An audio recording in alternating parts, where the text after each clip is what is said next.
Welcome to active contracts Tamil. So என்னோட name Krishnamurthy. நான் SEBI register advisor கிடையாது. இந்த வீடியோ உங்களுக்கு ஒரு எஜுகேஷனல் பர்பஸ்க்காக மட்டுமே. ஸோ இது ப்ரீ மார்க்கெட் அனாலிசிஸ்க்கான வீடியோ.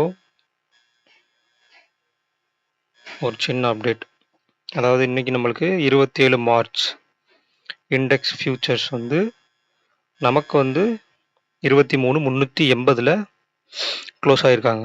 பட் இப்போ கிஃப்ட் நிஃப்டி ஃபியூச்சர் 23,480 கிட்ட ட்ரேட் ஆகிருக்காங்க. ஸோ அதுவே இங்கேயே மேலே உங்களுக்கு வந்துடும், தெரியுங்களா? 23,480 ட்ரேட் ஆகிட்ருக்காங்க. அப்போ கிட்டத்தட்ட ஒரு 100 பாயிண்ட் ஃபியூச்சர் ஒரு கேப் அப் அப்படின்ற மாதிரி கொடுத்துருக்குறாங்க. ஓகேங்களா? அப்போ இது ஸ்பாட்டுக்கு ஒரு 100 பாயிண்ட் வச்சாலும் நம்மளுக்கு ஒரு 450 அப்படின்ற லெவல் வச்சுக்கலாம். அப்போ நம்ம ஸ்பாட்டுக்கு நம்மளுக்கு என்னென்ன லெவலில் இருக்குது, ஆக்டிவ் கான்ட்ராக்ட்ஸில் எந்த மாதிரிலாம் கொடுத்துருக்காங்க அப்படின்னு பார்க்கணும். ஸோ இப்போ நம்மளுக்கு அதிகபட்ச ரேஞ்சாக மேலே 23,500 தான் கொடுத்துருக்காங்க.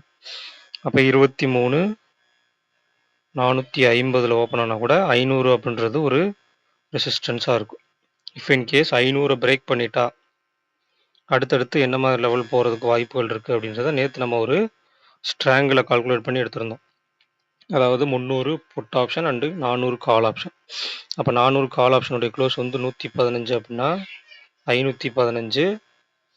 அதுக்கு கீழே 300 புட் ஆப்ஷனுடைய க்ளோஸ் 95 அப்படின்னா 205. 23 205. அப்போ இது ரெண்டு ஆட் ப்ரீமியத்தை ப்ளஸ் பண்ணணும்.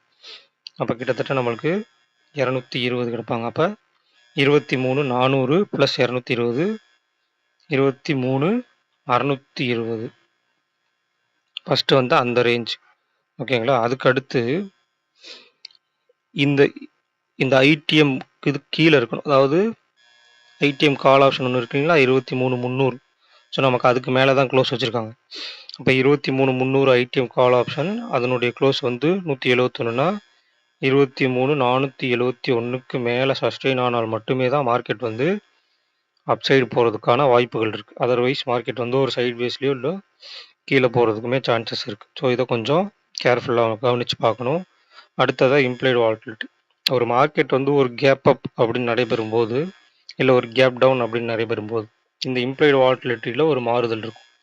அது யார் சைடு அதிகமாக இருக்காங்க, அப்போ யாருக்கு சாதகமாக மார்க்கெட் இருக்குது அப்படின்றதெல்லாம் கொஞ்சம் தெரிஞ்சு வச்சுட்டிங்க அப்படின்னா அதுக்கேற்ற மாதிரி ஃபர்தராக மார்க்கெட் மூவ்மெண்ட்டை நம்ம ப்ரெடிக்ட் பண்ணலாம். ஸோ இந்த வீடியோ பிடிச்சிருந்துச்சு அப்படின்னா லைக் பண்ணுங்கள், ஷேர் பண்ணுங்கள், சப்ஸ்கிரைப் பண்ணுங்கள். மறக்காமல் உங்கள் கருத்துக்களை கமெண்ட் செக்ஷனில் கமெண்ட் பண்ணுங்கள். ஸோ நன்றி, வணக்கம்.